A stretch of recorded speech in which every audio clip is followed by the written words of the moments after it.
Hey, what's going on YouTube? Tiberius here, and I don't have a lot of time today, so I just wanted to do a quick review of the banger chapter that is chapter 247 of Jujutsu Kaisen. And you know, I really need an intro, especially when I do these videos with on the cam. But yeah.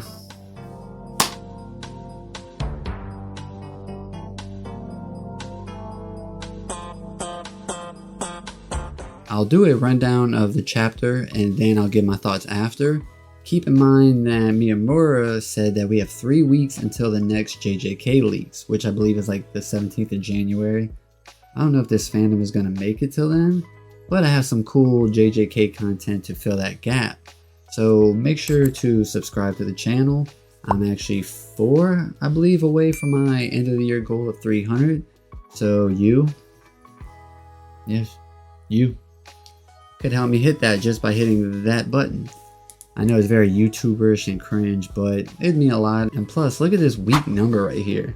Like, what is that? Come on, help me get that number up, guys. Make sure to stay for the whole video and enjoy. This chapter starts off where 246 left off, and that's where Sukuna's glazing Young Thug's lawyer, who's truly humbled under God, as he tells him it's super impressive how he's toggling between domain amplification and his actual technique with the sword.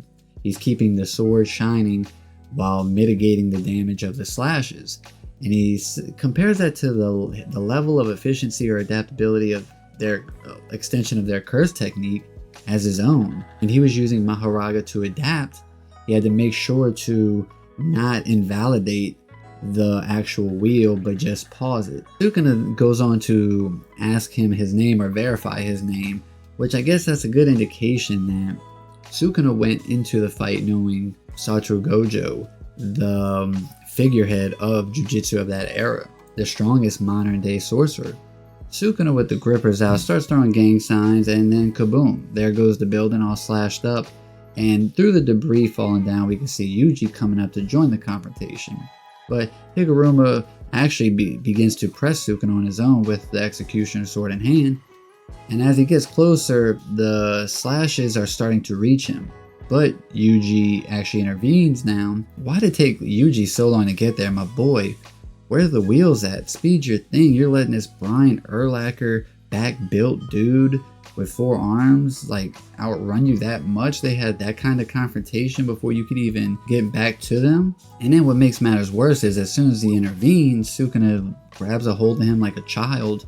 And what happens when Sukuna can make physical contact with his target? He adjusts to their curse energy and cleave happens. So he throws a Chick-fil-A waffle cut fry at Yuji's torso and it blows a chunk of his side out. You know, we don't see Yuji. That could be the end of our main character, just like that. With Gege, you never know. Sukuna loves to, rub dirt in the wound for Yuji as he tells him to look in the mirror. You're bored. There's not a single interesting bone in your body. Well, too bad, because my MC's got balls. He doesn't need a bone. Now we actually get Higuruma up close with Sukuna. Takes a few lunges, with the sword at him. Takes a couple stabs. Sukuna's just dodging it like Toji when they're trying to collect child support money. Or like Lil Kim dancing. But of course, to no avail. In fact, Sukuna even gives him a nice upper right to the face and a lower right to the gut.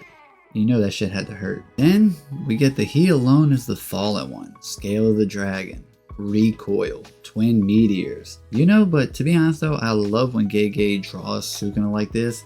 He's much more imposing. Our boy Genius is really going through it here. As he musters up the willpower and the motivation to take his final stand, turn the tables, turn the tide of battle. Wait, what? Oh, Sukuna just cuts his other hand off. Unironically, he might be the best teacher in Jujutsu Kaisen though. He takes people that he sees worthy or strong, or maybe even unpolished gems, and helps polish them. The only issue is his motivator for learning is the other person's life. So it's either level up or die, and then when you do level up, you still have to fight him. So maybe he's not the best teacher. He's like an accelerated growth program. This time is no different, asking if this is as far as he can go and warning him the next one's going to be aimed at his head, so he better use reverse curse technique. We go back to Higuruma's thoughts, and all he can think about is something he told Yuji. I should play my role to completion and die in this fight. He became someone who couldn't look Yuji in the eye. Yuji, who is altruistic and takes the suffering and burden of past comrades and friends so they can rest peacefully. Our MC, the one who is firing piercing blood, it comes off screen and Sukuna blocks it, and he even says that's the older brother, the death wound painting, he thinks, and says so stubborn. It's gotta be Choso, by the way, but we'll get to that because the moment happens. Higuruma says, take my strong hand, grows a baby arm, picks up his executioner sword, and manages to pierce Sukuna in the hand. It's GG. It's over. The good guys won. We can go home. Wait, what's that now? Sukuna cut his own hand off before Higuruma could pierce it? Kind of like Todo and Shibuya, huh? Well, that sucks. Back to square one. Actually, probably negative squares at this point.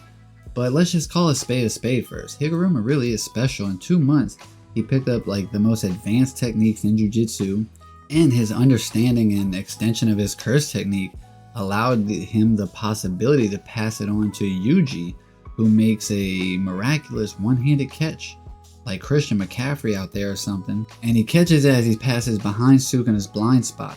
Now, the direction that he passes him is going towards his left hand. The piercing blood came from towards his left hand, where he blocked it with his left coming towards that way. So technically, Yuji came from the opposite side the piercing blood did, so I'm thinking it's Choso. The moment that really hit home for me in this chapter is where Yuji is thinking of Nanami and sees another one of his friends or people that helped him along the way die by the objective he was entrusted with in the beginning. But at least now, Higuruma can die looking Yuji in the eye. He made his way back, he fulfilled his role, he did what he had to do and became a Jiu-Jitsu sorcerer and is now one of the people Yuji carries with him as he goes to stab Sukuna in the back. And I do think it is Higuruma saying, I'm a Jiu-Jitsu sorcerer, because I like to imagine Yuji just tapped in, no words, just action. And the chapter ends there. We may be looking at 3 dead people starting next chapter because look at the chunk of meat missing from Yuji. Higgy looks like he got half his body blown away like a certain other genius. Notice Sukuna seemingly cut him in that part of the stomach where curse energy comes from. So a lot like the other genius, he isn't coming back. Shout out to Higgy though. I know I make jokes, but the truth is he is objectively a well-written character and his character arc is one of the best. This Urasawa side-looking character turned out to play a huge role, because for some reason I do believe Yuji tagged Sukuna and we are done with him for now.